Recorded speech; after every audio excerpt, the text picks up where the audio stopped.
ठीक है. So let us move on to the other input characteristics. अभी these are the input characteristics.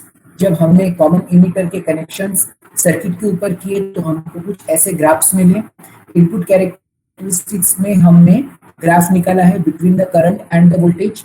तो अब हमने जब उसमें करंट अप्लाई किया है तो IB, that is nothing but the base current, increases rapidly with respect to that of the VBE. तो देखिए रैपिड इंक्रीज कितना है. पहले 1 वोल्ट आया था एक रीडिंग के लिए, उसके बाद में रैपिडली इंक्रीज हुआ 10 वोल्ट मिला मुझे, और उसमें फिर से रैपिड इंक्रीज हुआ है, that is nothing but the 20 volt. So these are the graphs for the input characteristics as well as for the output characteristics. Sir हमको एग्जाम में ये निकालना पड़ेगा क्या? एग्जाम में सिर्फ आपको ये IB और VBE इतना निकला पड़ेगा और हाथ से पेन से ही आपको ड्रॉ करना पड़ेगा. रीडिंग्स वगैरह एग्जाम में आपको लिखने की जरूरत नहीं. आप सिर्फ एक सिंपल ग्राफ जैसे हम बनाते हैं वैसे ग्राफिकल स्ट्रक्चर्स आपको बनाने हैं. ठीक है.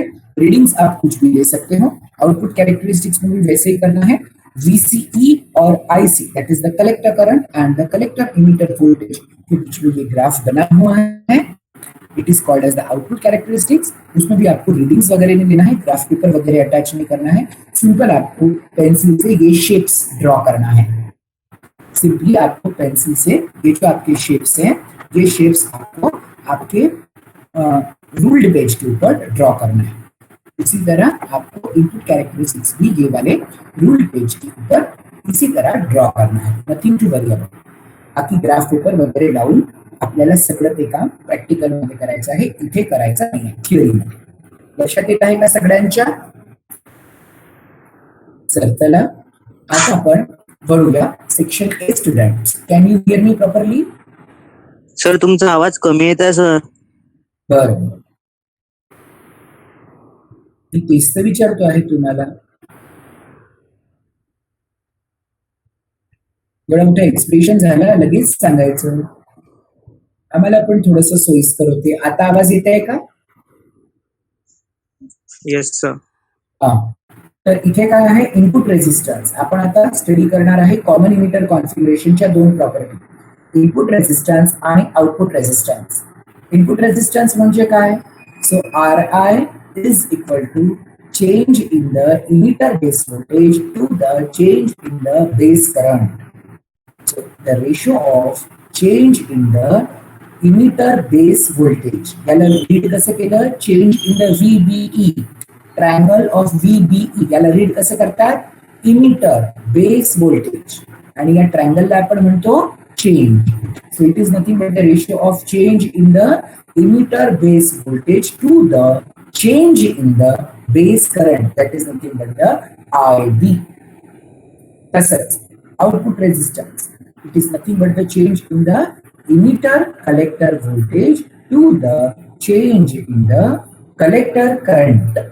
I is always used to denote the current and C is nothing but the current flowing from the collector region, therefore it is called as the collector. आता सर हे कुठे विचारले जातात? तर तुम्हाला एक्झाम मध्ये या डेफिनेशन्स विचारू शकतात. डिफाइन द फॉलोइंग टर्म्स, आणि याच्यात 5 प्रश्न 5 डेफिनेशन्स तुम्हाला देऊन दिल्या जातात. मग आपल्याला ते येत नाही, त्याच्यापेक्षा इथे नीट लक्ष देणे आवश्यक आहे. ठीक आहे. Very simple definition. The ratio of change in the base emitter voltage to the change in the base current is nothing but the input resistance. The ratio of change in the output resistance, the ratio of change in the emitter collector voltage to the change of the collector current is called as the output resistance. सगळ्यांना लक्षात आलंय हे definition आणि common emitter configuration सगळ्यांना लक्षात आलंय का? Section A students लक्षात आलं? Yes, sir. सेक्शन बी स्टूडेंट्स समझ में आया बेटा? सेक्शन बी स्टूडेंट्स. ओके, पुढे चलायचं. ओके,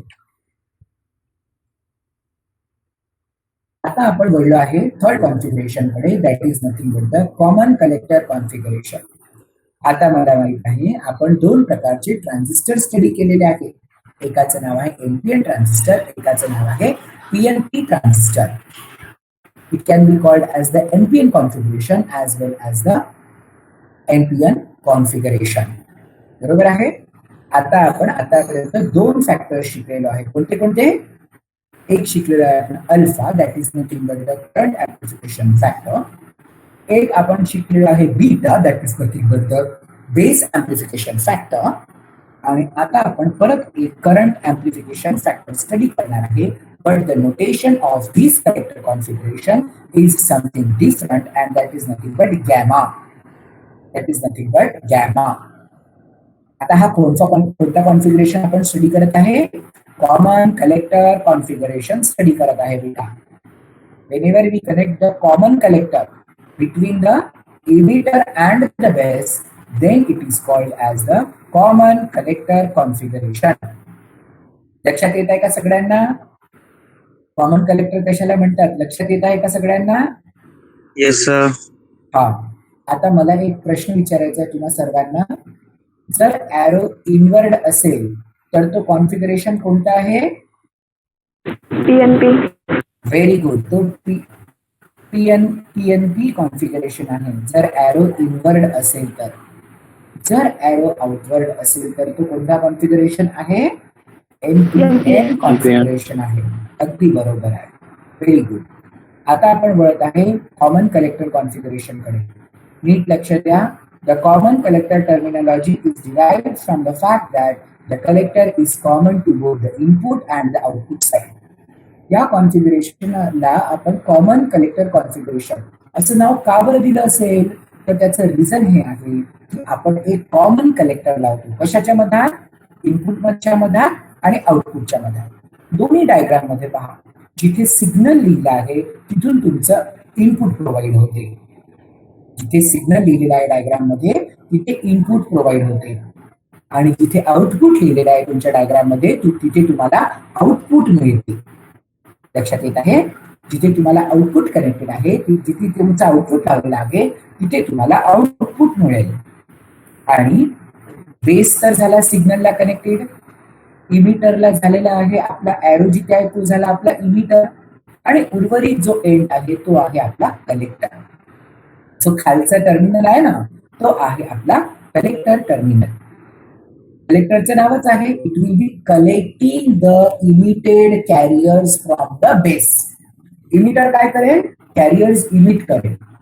बेस काय करेल? स्वतःजवळ काही जमा ठेवेल, उर्वरित पुढे ढकलून देईल. आणि कलेक्टर काय करेल? तर येणारे सर्व कॅरियर्स एक्सेप्ट करतील. ते कॅरियर्स इलेक्ट्रॉन्स असू शकतात, म्हणजेच ते कॅरियर्स निगेटिव्हली चार्ज ऍटम्स पण असू शकतात. सोबतच ते आणखी काय असू शकतात विद्यार्थ्यांनो?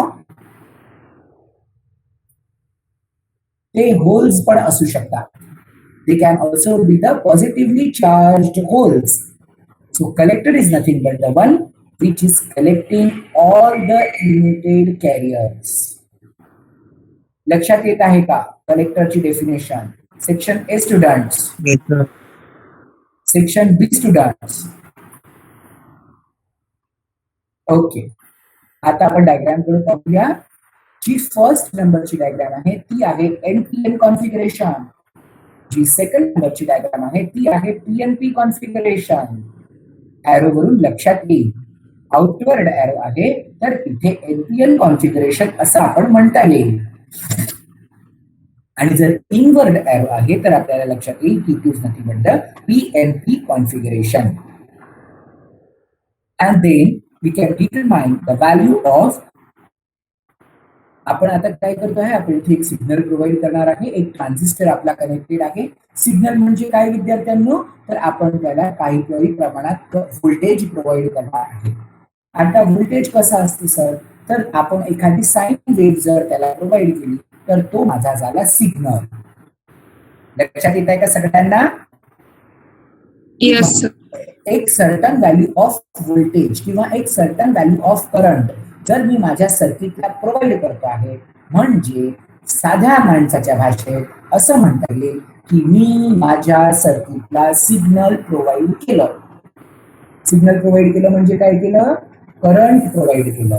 तुम्ही जिथे बसले आहात त्याच्या डोक्यावर पंखा असेल आणि तो पंखा सुरू आहे, तर त्याच्यामधून काय फ्लो होत आहे? त्याच्यामधून इलेक्ट्रिसिटी फ्लो होत आहे. म्हणजे त्या सर्किटला वर्क करण्यासाठी तुम्ही एक सिग्नल प्रोव्हाइड केलेला आहे. बरोबर आहे? लक्षात येत आहे तुम्हाला हा जनरल एक्झाम्पल? ओके. तर आता आपण वळूया या कॉमन कलेक्टर कॉन्फिगरेशन कडे. आता याच्यामध्ये एक सर्वात मोठा आणि महत्वाचा मुद्दा आपल्याला अभ्यासायचा आहे, तो म्हणजे gamma. That is nothing but the current amplification factor. दोन गोष्टींमध्ये कन्फ्युजन बिलकुल करायला नको. जर कॉमन बेस कॉन्फिगरेशन असेल तर तिथे येईल, काय येईल तिथे? Current amplification factor beta. Beta येईल का तिथे? पहा, जर कॉमन इमिटर असेल तर तिथे येईल बीटा. जर कॉमन बेस असेल तर तिथे येईल अल्फा. आणि जर कॉमन कलेक्टर येत असेल तर तिथे करंट अँप्लिफिकेशन फॅक्टर येईल गॅमा. ठीक आहे? सो ही गोष्ट तुम्हाला लक्षात ठेवायची आहे. गॅमा, अल्फा आणि बीटा या तिन्ही गोष्टींच्या डेफिनेशन एक्झाम मध्ये विचारल्या जातात. First point. Second important point, त्यांच्यामधलं रिलेशन सुद्धा 7 किंवा 8 मार्कासाठी विचारला जातो. सगळ्यांना माझा आवाज ऐकू येतोय का? यस. हा. तर आता आपण डेफिनेशन वाचणार आहे गॅमाची. That is nothing but the current amplification factor gamma. In common emitter connection, input current is nothing but the base current and output current is nothing but the emitter current. आता ही जी पहिली line आहे ते explain करून सांगतो. Circuit कडे नीट लक्ष द्या. Circuit 1 ला पहिले एक्सप्लेन करून सांगत आहे, लक्ष द्या. आता याच्यामध्ये आपण एक ट्रान्झिस्टर कनेक्ट करण्यात आलेला आहे. हा ट्रान्झिस्टर एनपीएन कॉन्फिगरेशन मध्ये कनेक्टेड आहे. आपण बेस मधून सिग्नल प्रोव्हाइड करतो आहे आणि त्या बेसला आपण बॅटरी कनेक्टेड केलेली आहे. सोबतच आपण इथे कलेक्टर सुद्धा कनेक्ट केलेला आहे. म्हणजे बेस आणि कलेक्टर याच्यामध्ये बॅटरी लावलेली आहे. हे सर्वांना पटत आहे का मी काय बोलत आहे? बेस आणि कलेक्टरच्या मधात मी बॅटरी लावलेली आहे. कारण विद्यार्थ्यांनो, जिथेही ॲरो असतो त्या टर्मिनलला आपण काय म्हणत असतो? जिथेही ॲरो असते त्या टर्मिनलला आपण काय म्हणत असतो? त्या टर्मिनलला आपण इमिटर म्हणत असतो. बरोबर आहे? Hello class. Yes sir. Yes sir. हा. तर इथे आपण काय केलेलं आहे, दोन्ही डायग्राम मध्ये आपण बेस आणि कलेक्टरच्या मधात बॅटरी लावण्यात आलेली आहे. म्हणजे आपण इनपुट कुठून प्रोव्हाइड करतो आहे, तर बेस मधून इनपुट प्रोव्हाइड करतो आहे. आणि आउटपुट कुठे पाहतो आहे, तर आपण इमिटर कडे आउटपुट पाहतो आहे. पहा, तुमच्या इमिटर कडे जिथे तुमचा ॲरो आहे, आतमधला ॲरो किंवा बाहेर जाणारा ॲरो, तिथे आपण आरसी नावाचं एक रेजिस्टन्सचं व्हॅल्यू लावलेलं आहे. दिसत असेल तुम्हाला डायग्राम मध्ये. दिसत आहे का?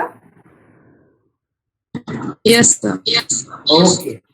तर ही गोष्ट या सर्किटवरून फक्त एवढीच लक्षात घ्यायची आहे की बेस आणि कलेक्टरच्या बघत आपण बॅटरी लावलेली आहे. That is nothing but the input signal will be provided and output will be taken from the emitter. ॲरोच्या ठिकाणी आपण रेजिस्टन्स लावलेला आहे. म्हणजे output will be taken from the emitter current किंवा फ्रॉम द इमिटर सेक्शन. लक्षात येत आहे सगळ्यांना? आता आपण बघूया definition of the gamma. The ratio of change in the emitter current, that is nothing but the change in the I E, delta of IE असा आहे फॉर्म्युला मध्ये, to the ratio of change in the base current divided by denominator मध्ये change of, that is nothing but the delta of IB आहे. This is nothing but the current amplification factor in the common collector configuration. Current amplification factor हा पण आहे, पण कशाच्या मधात आहे? कुठे लावलेला आहे? कॉमन कलेक्टर कॉन्फिगरेशन मध्ये. याची डेफिनेशन अल्फापेक्षा वेगळी आहे. काय आहे याची definition? Change in the emitter current to the change in the base current is known as current amplification factor in the common collector configuration. Change in the emitter current to the change in the base current. आता sir इथे असं का बरं घेतलं असेल? पहा, input कुठून provide करतोय आपण? बेस मधून प्रोव्हाइड करतो आहे, म्हणून तो डिनॉमिनेटर मध्ये गेला. आउटपुट कुठून काढतो आहे आपण? इमिटर मधून काढतो आहे, म्हणून तो न्यूमरेटर मध्ये आला. So change in the emitter current, that is nothing but the IE divided by change in the base current, that is nothing but the IB. IB मधून मी काय प्रोव्हाइड करतो आहे विद्यार्थ्यांनो? इनपुट प्रोव्हाइड करतो आहे, आणि IE मधून मी काय करतो आहे विद्यार्थ्यांनो? आउटपुट काढत आहे. म्हणून फॉर्म्युला झाला gamma is equal to change in the IE divided by change in the IB. Section A students, लक्षात आला का फॉर्म्युला कसा आला? सर्किट समजलं का कॉमन कलेक्टर कॉन्फिगरेशनचं? Section A students. Yes, sir. Okay. Section B students, common collector कॉन्फिगरेशनचं formula समजला का बेटा? सर्किट समजलं का? Section A section B students. Section B students, I am not okay. Thank you for the reply. Now let us move on to the relationship between alpha and gamma. पहा, मला माहित आहे खूप विद्यार्थ्यांना या दोन गोष्टींमध्ये कन्फ्युजन राहणार आहे, आणि तेच कन्फ्युजन दूर करण्यासाठी मी काय केलं? मी अल्फा आणि गॅमा मधला रिलेशन घेतला. अल्फा आणि गॅमाचे फॉर्म्युले स्क्रीनवर लिहिले, जेणेकरून तुम्हाला जो कन्फ्युजन आहे तो तुमच्या डोक्यातला सॉल्व्ह करा. आता पहा, what is the formula of the gamma? It is nothing but the ratio of the change in the emitter current to the change in the base current. It is the formula of the alpha, change in the collector current to the change in the emitter current. So delta of IE divided by delta of IB is nothing but gamma. What is alpha? Change in the collector current to the change in the emitter current. Change in the collector current to the change in the emitter current. आता गॅमाचा काय formula आहे? Change in the emitter current divided by change in the base current. आता base करंटचा इथे एक formula काढलेला आहे 21 नंबरच्या स्लाइडवर.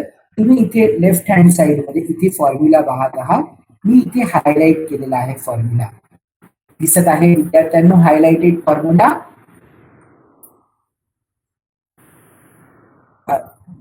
हा, तर फॉर्म्युला काय आहे? Delta of IB is equal to delta of IE minus of delta of IC.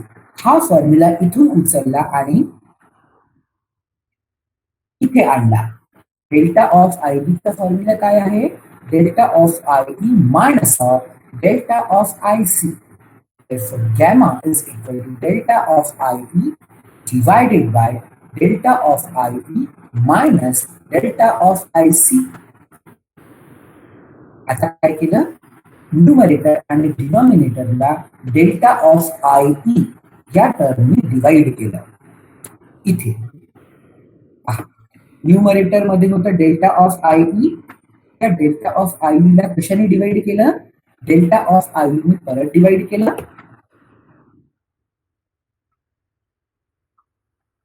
इथे परत डेल्टा ऑफ, एक मिनिट, इथे परत डेल्टा ऑफ IE होतं, त्याला परत डिवाइड केलं डेल्टा ऑफ IE ने. इथे परत डेल्टा ऑफ IC होतं, त्याला परत डिवाइड केलं डेल्टा ऑफ IE ने. काय झालं? हे जे दोन टर्म्स होत्या वरच्या, delta of IE divided by delta of IE, हे कॅन्सल होऊन जातील. बरोबर बोलतोय का मी? Delta of IE divided by delta of IE cancel झालं. काय उरलं? हॅलो क्लास, काय उरलं बेटा? 1. म्हणून आपण इथे लिहिलं 1. मग परत इथे डेल्टा ऑफ आय ई, परत इथे delta of I divided by delta of I cancel झालं. काय उरलं इथे? 1. अगदी बरोबर आहे. मग माझ्याजवळ टर्म आहे delta of I C divided by delta of I E. हे कशाचा फॉर्म्युला आहे? Highlighted alpha. पहा इथे जो फॉर्म्युला आहे तो फॉर्म्युला आणि हा फॉर्म्युला जिथे मी हायलाइट केला आहे आणि परत हा formula. These two formulas look very similar to each other. It is nothing but the formula of alpha. Therefore, gamma is equal to 1 divided by 1 minus alpha. लक्षात येत आहे का सगळ्यांना? आता काही लोकांना कन्फ्युजन आहे, मी सांगतो. सर हे काय आहे हो? हे तेच आहे.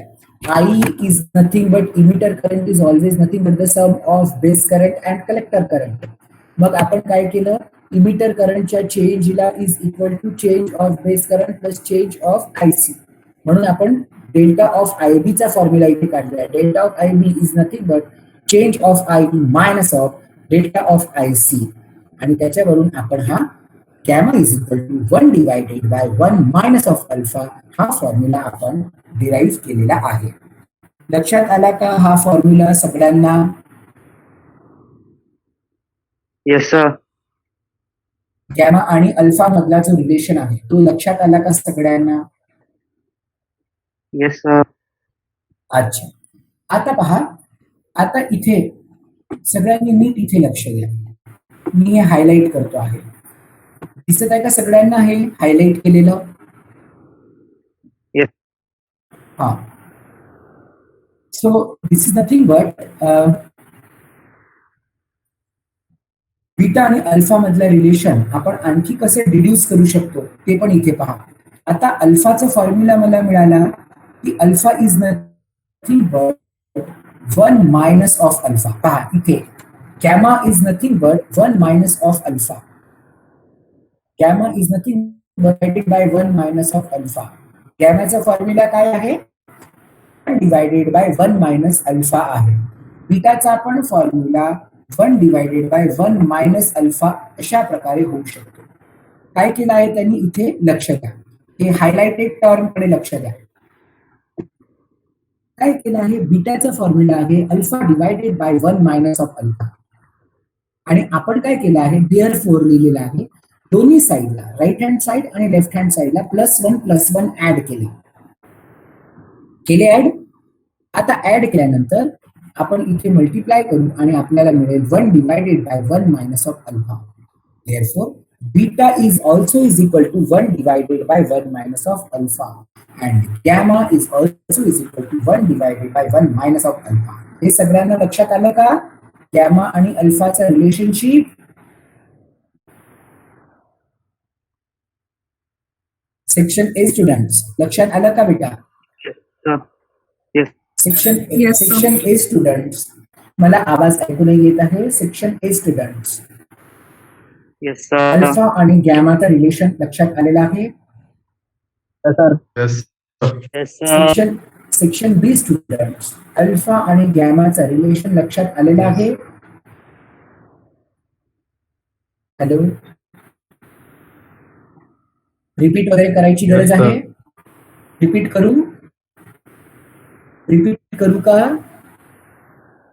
No sir. Section A repeat करू. Section A students, yes. Section A students repeat करू का? हा, पहा अल्फा आणि गॅमाचं रिलेशन पाहून घ्या. एकदा परत रिपीट करतो आहे. हे पहा, गॅमाचा फॉर्म्युला काय आहे? Change of emitter current to the change of base current. आणि अल्फाचा काय फॉर्म्युला आहे? Alpha is nothing but the change in the collector current to the change in the emitter current. आता मी असाच फॉर्म्युला गॅमाचा लिहिला, फक्त इथे बेस करंटचा व्हॅल्यू टाकली. आता मला माहित आहे what is the emitter current. Emitter current is nothing but it is the sum of base current with the collector current. Therefore, change in the emitter current is always equal to the change in the base current plus change in the collector current. आता काय झालं? IB that is nothing but the base करंटचा formula कसा तयार झाला, आपण हे जे डेल्टा ऑफ आयसी आहे ते लेफ्ट हँड साइड मध्ये जाईल, म्हणजे बेस करंटचा व्हॅल्यू झाला IE minus of delta of IC. बस या व्हॅल्यूज इथे प्लेस करा. Gamma is equal to delta of IE divided by delta of IE. आपण न्यूमरेटरला आणि डिनॉमिनेटरला दोन्ही याला आपण सॉरी न्यूमरेटरला आणि डिनॉमिनेटरला दोन्ही याला आपण डेल्टा ऑफ IE या टर्म्सने डिवाइड केलेलं आहे. बरोबर आहे.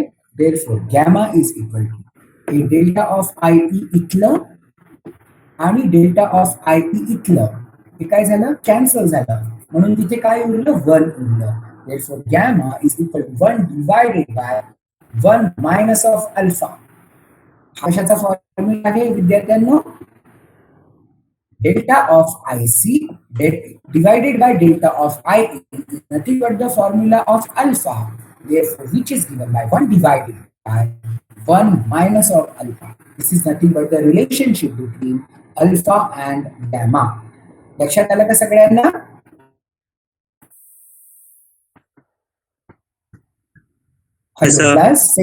सेक्शन ए स्टुडंट्स, लक्षात आलं अल्फा बीटा गॅमाची रिलेशनशिप्स?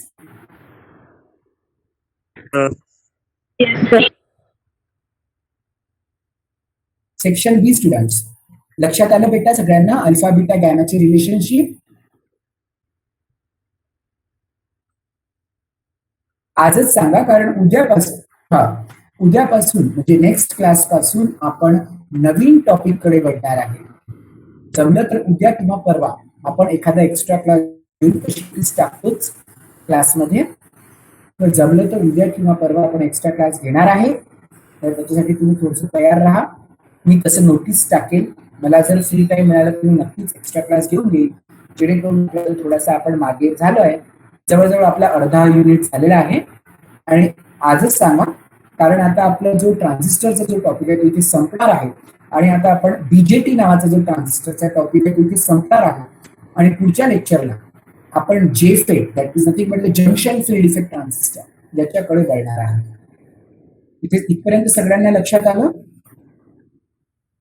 आता पहा, हा एक कॉमन बेस, कॉमन इमिटर आणि कॉमन कलेक्टर, हा इथे आपण एक कंपॅरिझन ऑफ ट्रान्झिस्टर करेक्शन हे आपण सुद्धा इथे केलेलं आहे. तुम्ही याचं एक स्क्रीनशॉट घेऊन घ्या, कारण अनेकदा परीक्षेमध्ये हा प्रश्न विचारला जातो. प्लीज याचे स्क्रीनशॉट घेऊन घ्या आणि do write down in your notebooks.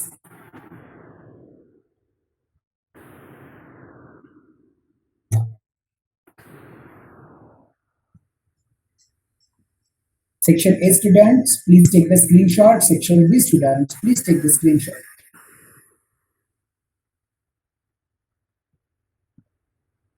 आता आपण उद्यापासून वळणार आहे एक नवीन ऍप्लिकेशन कडे, that is nothing but transistor as a switch. आता ट्रान्झिस्टरचे पण परत ऍप्लिकेशन आहे, तर त्याचे 2 ऍप्लिकेशन आहेत. एक म्हणजे आहे ट्रान्झिस्टर ॲज अन ऍम्प्लिफायर, आणि दुसरं ऍप्लिकेशन आहे ट्रान्झिस्टर ॲज अ स्विच. तर हे ऍप्लिकेशन आपण पुढच्या क्लासमध्ये घेणार आहोत. एक तर हे घेऊ किंवा मग JFET घेऊ, प्रिफरेबली आपण हे घेऊन घेऊ, that is transistor application, transistor as a switch, आणि परत second application that is nothing but transistor as a switch. हा पण ऍप्लिकेशन आपण घेणार आहे. सोबतच आपण ट्रान्झिस्टर ॲज अ स्विच आणि ट्रान्झिस्टर ॲज अन ऍम्प्लिफायर हे दोन्ही ऍप्लिकेशन्स आपण घेणार आहोत पुढच्या क्लासमध्ये. हे दोन्ही ऍप्लिकेशन्स अत्यंत इम्पॉर्टंट आहेत, आणि हे दोन्ही ऍप्लिकेशन्स एक्झामिनेशन मध्ये पूर्ण एक्सप्लेन करायला जवळजवळ 7 मार्क्ससाठी विचारण्यात येतात. This is very important question from the point of view of examination. So please don't remain absent in the next class. यहाँ तक सबको समझ में आया?